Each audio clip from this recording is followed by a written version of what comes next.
So hi అండి, నేను శేఖర్ భాష. ఇవాళ ధర్నా చౌక్లో ధర్నాకి దిగిన కెవిన్ని సపోర్ట్ చేస్తూ నేను ఇక్కడ రావడం జరిగింది. ముఖ్యంగా ఒక డిమాండ్ గట్టిగా వినిపించడానికి నేను ఇక్కడికి వచ్చాను. అదే హీ టీమ్స్ అలాగే పురుషుల కోసం ఒక కమిషన్ రావాలనేది ప్రధాన ఉద్దేశంగా నేను ఇక్కడ రావడం జరిగింది.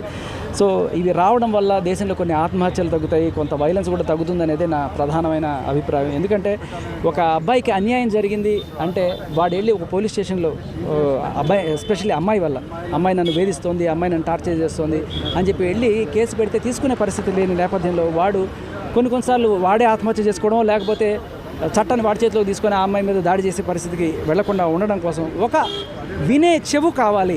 అబ్బాయి గోడు కూడా వినడానికి కోసం ఒక చెవు కావాలి. దాన్ని ఒక హీ టీమ్స్ అందామా, లేకపోతే ఒక పురుషుల కోసం ఒక కమిషన్ అందామా, అది రావడం వల్ల సాధ్యపడుతుంది అనేది మా ఈ గట్టి డిమాండ్. ఇది సాధించే మొట్టమొదటి స్టేట్ మన తెలంగాణనే కావాలని కూడా నా కోరిక. మనం ఒక దేశానికి ఆదర్శంగా కావాలి, ఇది తీసుకొచ్చి అని చెప్పి నేను కోరుకుంటున్నాను. Thank you.